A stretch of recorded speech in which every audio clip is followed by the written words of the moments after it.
This spirit, when it manifests, it also gives you a state which we call as collective consciousness.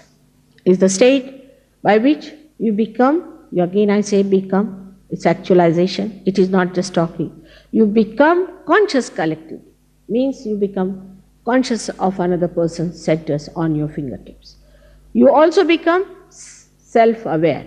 You know about yourself, what centers are catching, where are we going. Like a person who becomes mentally upset, he doesn't know. Till he becomes mad, goes to lunatic asylum and dies, he does not know. But in Sahaja Yoga, immediately you can find out that there's something going wrong with your mental side. If a person gets into cancer, he might get into the state of galloping cancer, about to die, then he may discover that he has got cancer.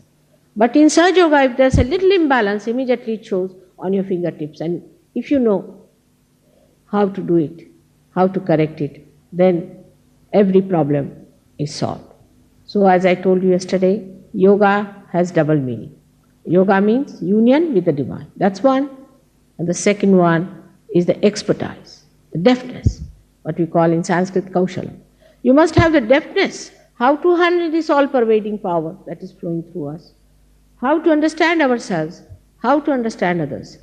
That's an important part of Sahaja Yoga. First of all, a little light is enlightened. You get the experience of the spirit to begin with.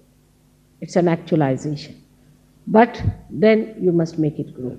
Christ has given beautiful parables explaining this, the sprouting of the seeds which were thrown on the rocks. Some were thrown in the good soil and some were neglected. We find that every day happening. Thousands come to my program and then I find some of them are lost in the rocks. Some of them are wasted, but some of them become huge big trees to give shade, joy and support to others. We have to change this world. How are we going to change this world, this horrible world which is just on the precipice of destruction? The only way is that we have to change ourselves. That's the transformation just waiting to happen.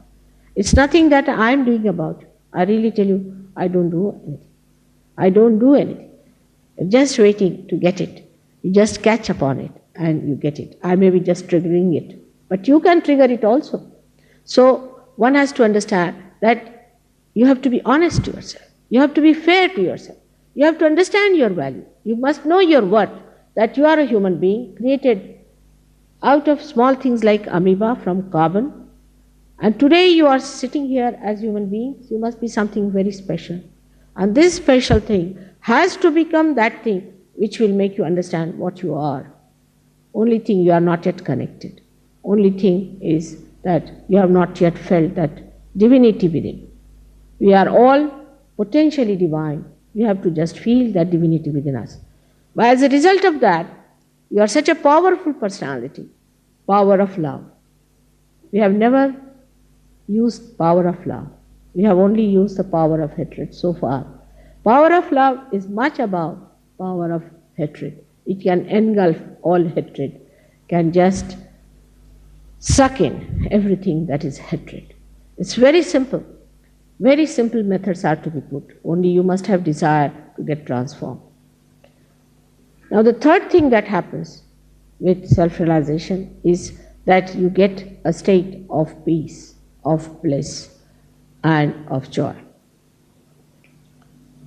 When the Kundalini rises above this Agya Chakra, you become thoughtlessly aware. It's called as Nirvichar Samadhi, thoughtlessly aware, where there is no thought in your mind. If you want, you can think. If you want, you can think. But if you don't want, you can be in that state where you don't think. Actually, it's maddening sometimes the way man is thinking, morning till evening, yarns after yarns, useless things, a joyless pursuit. But when this thinking stops, you are above the thoughts. I would say, to give it a simile, that the waves of thought come and go away. Another thought comes and goes away. We are jumping on the cusp of the thought all the time.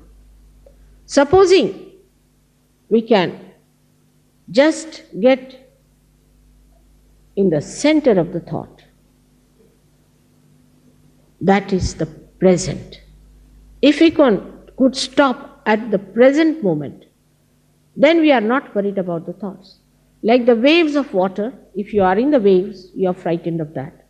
But supposing you are in a boat, then you can see the waves and enjoy them.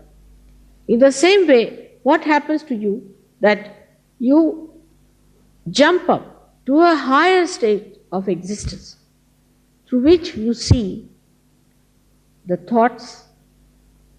If you want, you don't want to see, you need not see. Now the thoughts that you see also are very wide and deeper, where you get inspirations. That's why, as Dr. Warren has told you, that your creativity improves. You can become tremendously dynamic because your time is not wasted in wasteful thinking. You just know this is it. This is the exact. This is what we have to do. And that's how people get rid of many of their problems of mental tensions. There's no tension at all. You don't have any worries. You just see the thing like the witness. You become the witness of the whole drama. When you are in the drama, you think you are a part and parcel of the drama. Sometimes you weep with it and cry with it. But when the drama is over, you realize it was just a drama. I was not there. In the same way, it happens to you that you achieve a witness state. It happens to you. Even if you want to get involved, you cannot. You just cannot get it. That's how you can solve the problems better, because you are away from the problems. You can see what the problem is, but when you are in it, you are upset, full of tension, worries. And sometimes people get so upset with it that they commit suicide when they find no solution.